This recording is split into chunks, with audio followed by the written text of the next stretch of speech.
Hello everyone, आज हम IPC का सेक्शन 30 करेंगे। तो सेक्शन 30 ऑफ आईपीसी है वैल्यूएबल सिक्योरिटी। तो valuable security, the word valuable security denotes a document which is or purpose to be a document whereby any legal right is created, extended, transferred, restricted, exchanged or released, or whereby any person acknowledges that is lies under legal liability or has not a certain legal right. तो section 30 of IPC कह रहा है, इसमें बताया जा रहा है कि हम वैल्यूएबल सिक्योरिटी आईपीसी में किसे कहेंगे। तो किसी भी जो चीज़ है उसका वैल्यूएबल सिक्योरिटी होने के लिए कुछ रिक्वायरमेंट्स होनी चाहिए, कुछ रिक्वायरमेंट्स हैं इसकी, तभी वो वैल्यूएबल सिक्योरिटी कहेंगे उस चीज़ को हम। तो फर्स्ट जो रिक्वायरमेंट है वो ये है कि वो जो चीज़ है वो कोई डॉक्यूमेंट होनी चाहिए। या तो वो डॉक्यूमेंट होनी चाहिए या फिर ऐसा लगना चाहिए, ऐसा प्रतीत होना चाहिए कि वो आपका एक डॉक्यूमेंट है।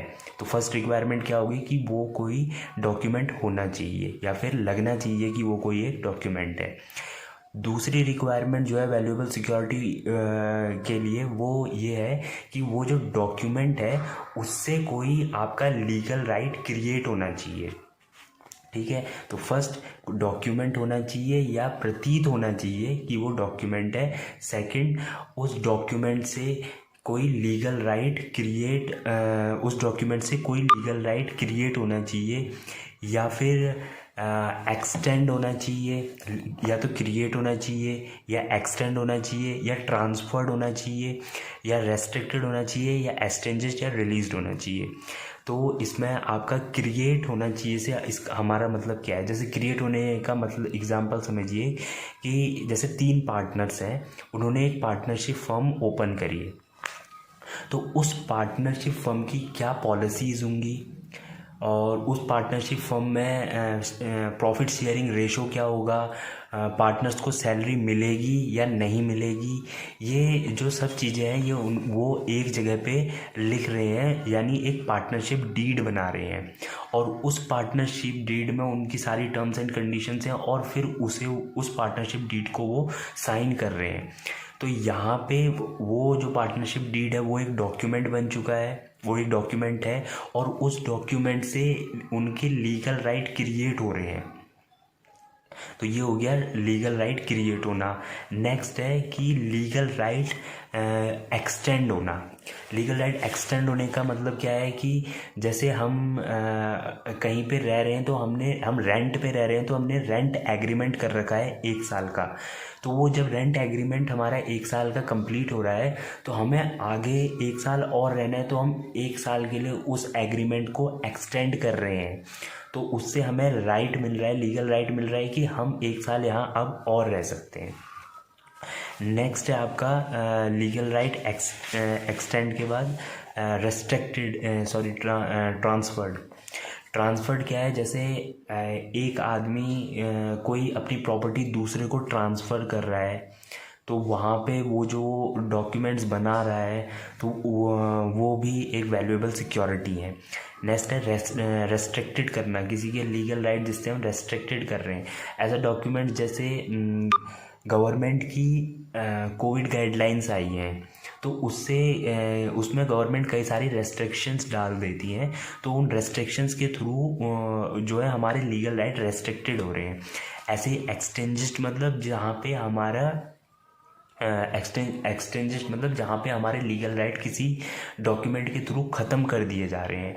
कहीं से किसी को पहले अलाउड था कि यहाँ से हम मछलियाँ पकड़ सकते हैं, पर अब क्या है, गवर्नमेंट के नोटिस के थ्रू वहाँ से गवर्नमेंट ने नोटिस निकाल दिया है कि अब यहाँ से कोई मछली नहीं पकड़ सकता।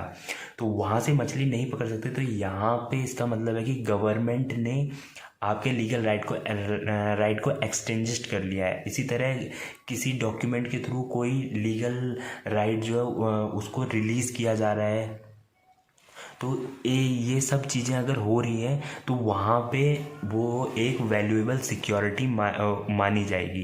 तो पहला क्या है कि कोई डॉक्यूमेंट होना चाहिए या लगना चाहिए कि ऐसा प्रतीत होना चाहिए कि ये एक डॉक्यूमेंट है। नेक्स्ट, उस डॉक्यूमेंट के थ्रू लीगल राइट या तो क्रिएट होना चाहिए, एक्सटेंड होना चाहिए, ट्रांसफर्ड, रेस्ट्रिक्टेड, एक्सचेंज्ड या रिलीज्ड होना चाहिए। इसके अलावा अगर कोई ऐसा डॉक्यूमेंट है जिसके थ्रू कोई पर्सन एक्नॉलेज कर रहा है that he lies under any legal liability or has not a certain legal right, तो कोई ऐसा डॉक्यूमेंट है जिसके थ्रू कोई पर्सन एक्नॉलेज कर रहा है कि उसकी कोई लीगल लायबिलिटी है, या फिर ये एक्नॉलेज कर रहा है कि उसकी कोई लीगल राइट नहीं है। यानी किसी डॉक्यूमेंट के थ्रू कोई आदमी ये एक्नॉलेज कर रहा है कि या तो ये एक्नॉलेज कर रहा है कि उसका कोई लीगल राइट है, लीगल लायबिलिटी है, या फिर ये एक्नॉलेज कर रहा है कि उसका कोई लीगल राइट नहीं है, तो उस डॉक्यूमेंट को भी हम वैल्यूएबल सिक्योरिटी कहेंगे।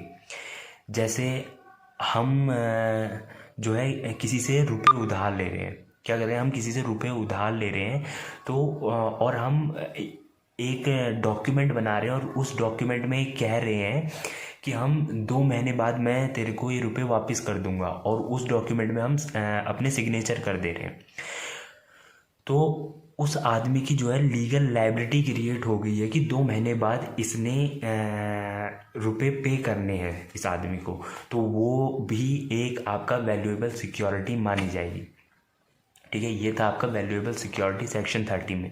इसके अलावा इसमें एक इलस्ट्रेशन है, A write his name on the back of a bill of exchange as the effect of this endorsement is transfer the right to the bill to any person who may become the lawful holder of it, the endorsement is a valuable security। यानी किसी bill of exchange जो होता है उसके पीछे जब हम अपने सिग्नेचर कर देते हैं तो वो भी एक वैल्यूएबल सिक्योरिटी बन जाता है, क्योंकि उससे ये लीगल राइट क्रिएट हो रहा है उस आदमी का जिसके पास ही वो बिल ऑफ एक्सचेंज जाएगा, कि जो भी आदमी जिसके पास वो बिल ऑफ एक्सचेंज जा रहा है और पीछे साइन कर रखा है, तो उसे वो बैंक में अगर सबमिट करता है तो उसे उसके थ्रू वो रुपए निकाल सकता है। तो यहाँ पे भी बिल ऑफ एक्सचेंज के पीछे अगर साइन जो हम कर रहे हैं तो वो भी एक वैल्यूएबल सिक्योरिटी का काम करता है। तो ये था आपका सेक्शन 30 ऑफ IPC। अगर वीडियो अच्छा लगा तो please like, share and subscribe, and thank you.